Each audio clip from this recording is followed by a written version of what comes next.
amidst the race of the oil price. The question is how far Indonesia will be affected by the situation.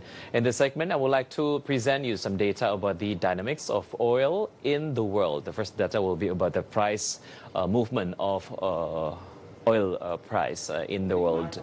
As you can see, from June 17 to June 24, the price or the trend of the oil price keep increasing, and the price of oil continues to rise. Oil prices soared more than 3% on Thursday after Iran shot down a United States military drone, raising fears of a military confrontation between Tehran and Washington.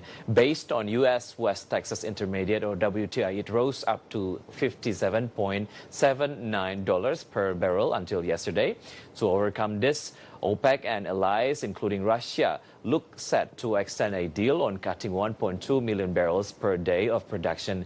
The coalition known as OPEC Plus agreed this week to convene on July 1st and 2nd. And how about the rising of oil prices giving a domino effect to Indonesia?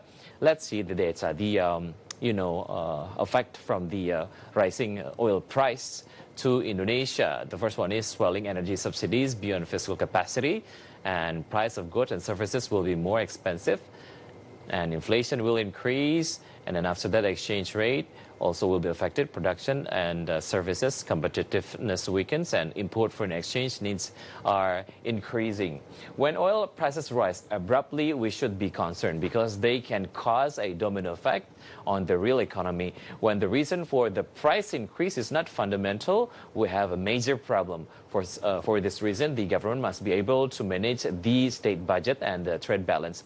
In addition, mitigation can be done, but more to the aspect of finding the optimal solution, because basically Indonesia cannot avoid the impact. The government must make a long-term energy policy. And what are the reasons of the oil price fluctuation? Let's see the slide. This is the list of the reason why the fluctuation of the oil price is still happening until right now. The first one is, of course, OPEC's decision, political turmoil, impact of natural disasters, supply and demand, also futures contract, and production cost. Oil is a commodity, and as such, it tends to see larger fluctuations in price than more stable investments such as stocks and bonds. The most powerful organization as main influencer of fluctuations in oil prices is OPEC. The consortium sets production levels to meet global demand and can influence the price of oil and gas by increasing or decreasing production.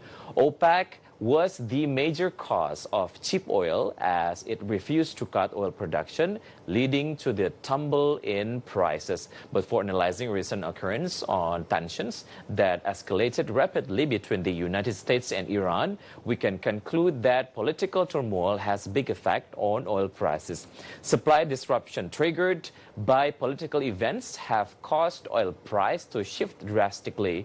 The next slide will be the list of the biggest oil producers in the world. Who are those? Let's see the data.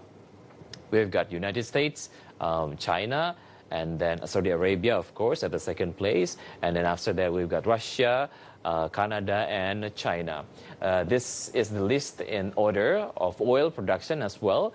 So the United States of America ranks as the country with the highest rates of oil production. The daily oil production that the United States is responsible for comes to a total of over 15 million barrels per day. The United States has been a top oil producing country for years upon years. It makes sense too because the U.S. is one of the greatest consumers of oil across the world. The production of oil is an industry that the United States should not anticipate seeing a drop in any time soon, considering the country's dependency on producing oil in terms of economic standing. So which countries are the biggest oil consumers in the world? Let's see the data. The first one, of course, as I mentioned before, is the United States of America itself. And then we've got another country such as Japan. And after Japan, we've got Korea and Germany, followed by Brazil in the 5th position. The 10 biggest oil-consuming nations accounts for more than 58% of the world's total oil consumption per day. The United States of America is the top country by oil consumption in the world. It's not surprised that the U.S. is the world's biggest oil-consuming country. As of April 2019, oil consumption in the United States of America was 20.225 million barrels per day. The top 5 countries also includes Japan, Republic of Korea, and then Germany, and of course Brazil. And the next one is, let's spot 2 countries from Asia, Japan and Korea. The rapidly industrializing Asia-Pacific region has become a standalone economic force and the world's growth market for oil. Japan remains the region's premier economic powerhouse, but no longer its only one. Asia-Pacific economies' fortunes have decoupled from the more mature economies of Europe and the U.S. And that's it for today's graphic presentation. Stay tuned on Market Headlines.